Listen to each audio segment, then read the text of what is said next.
ایک کتاب ہے جو فضائل اعمال کے نام سے مشہور ہے، اس میں ایک واقعہ ذکر کیا گیا ہے کہ ایک بزرگ کہتے ہیں کہ 30 سال سے جنت میرے سامنے آتی رہی اور میں نے نگاہ بھر کے بھی اس کو دیکھا نہیں، اور وہاں پہ لکھا ہوا ہے کہ ہم تو جنت یا والے کے یعنی اللہ کے طالب ہیں۔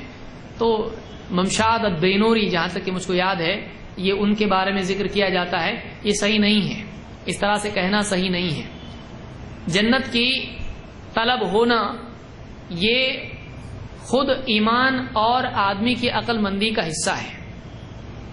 ایک آدمی کو جنت کی طلب ہو، یہ جنت کی قدر کی علامت ہے، اس بات کی علامت ہے کہ جس چیز کو اللہ تعالیٰ نے اور اللہ کے رسول صلی اللہ علیہ وسلم نے قیمتی چیز قرار دیا، آدمی کے دل میں اس کی قیمت ہے۔ لیکن کوئی آدمی کہے ہم کو جنت نہیں، ہم کو جنت والا چاہیے، تو یہ زبان سے تو بہت بڑی بات ہے، لیکن دینی اعتبار سے یہ کوڑے کے برابر ہے، اس کی کوئی قیمت نہیں ہے۔ کیوں؟ اس لیے کہ اللہ کی نعمت کی ناقدری ہے۔ آپ بتائیے، اللہ کے نبی صلی اللہ علیہ وسلم کے صحابی ہیں، کتنے صحابہ ہیں، جنگ میں ہیں، اور آپ صلی اللہ علیہ وسلم ترغیب دے رہے ہیں، کون یہ عمل کرے گا کہ اس کو جنت کے لیے، جنت کی ترغیب میں دے رہا ہوں، جنت اس کے لیے جنت ملے گی، اٹھو ایسی جنت کی طرف جس کی چوڑائی آسمان و زمین کے برابر ہے۔ فلاں صحابی اٹھے اور انہوں نے کہا، آپ نے کہا ہاں تو تم بھی انہی میں سے ہو۔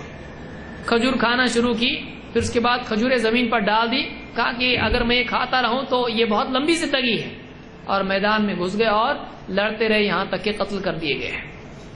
تو آپ دیکھیے یہاں پر صحابہ میں جنت کی طلب تھی، اور اللہ کے نبی صلی اللہ علیہ وسلم اللہ سے دعا کرتے تھے کہ اللہم انی اسألک الجنہ وما قرب الیہا من قول او عمل، اے اللہ میں تجھ سے جنت مانگتا ہوں، اور ہر وہ عمل مانگتا ہوں، ہر وہ قول میں مانگتا ہوں جو جنت سے قریب کرے۔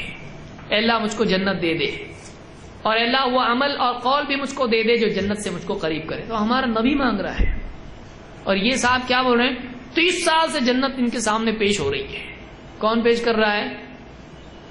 جنت 30 سال سے ان کے سامنے، لے لو لے لو لے لو، نہیں چاہیے ہم کو جنت، اتنے بڑے ہو گئے، جنت ان کے سامنے آ رہی ہے، ارے لے لو، جنت کی عزت بڑھ جائے گی اگر تم جنت لے لو گے تو۔ کیا ہے یہ؟ تو جنت کی ناقدری آدمی کے گھمنڈ کی علامت ہو سکتی ہے، ایمان کی نہیں۔ یہ گھمنڈ کی علامت ہے، ہم کو جنت ہم کو نہیں چاہیے، ہم تو جائیں گے سوئے مدینہ،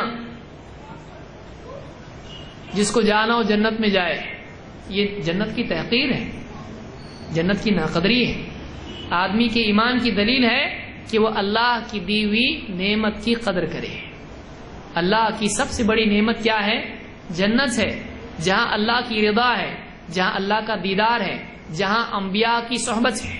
ایک صحابی ہے، انہوں نے کیا کہا، رات میں خدمت کرتے تھے، اب یہ لمبا ہو جاتا ہے بعض اوقات، اس طرح سے ضمنی طور پر باتیں نکل آتی ہیں۔ رات میں اللہ کے نبی صلی اللہ علیہ وسلم کی خدمت کرتے تھے۔ ایک دن آپ نے کہا کہ جو مانگنا ہو مانگ، مطالبہ کر۔ انہوں نے کہا اللہ کے رسول میں جنت میں آپ کی صحبت چاہتا ہوں، آپ کا ساتھ چاہتا ہوں۔ آپ نے کہا ٹھیک ہے، تو پھر تو اپنے سجدوں کی کثرت سے میری مدد کر، یعنی میں دعا تو کروں گا لیکن تو کیا کر، میری دعا کی مدد کر۔ کیسے؟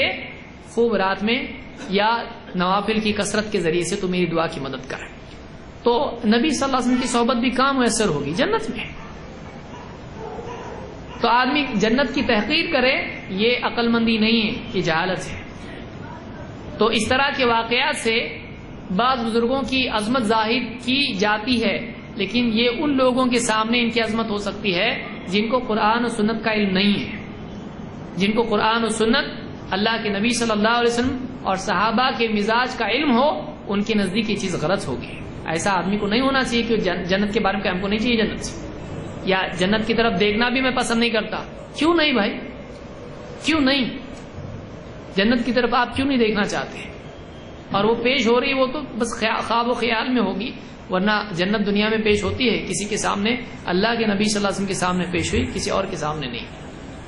تو بہرحال یہ اس طرح کے واقعات غلط ہیں۔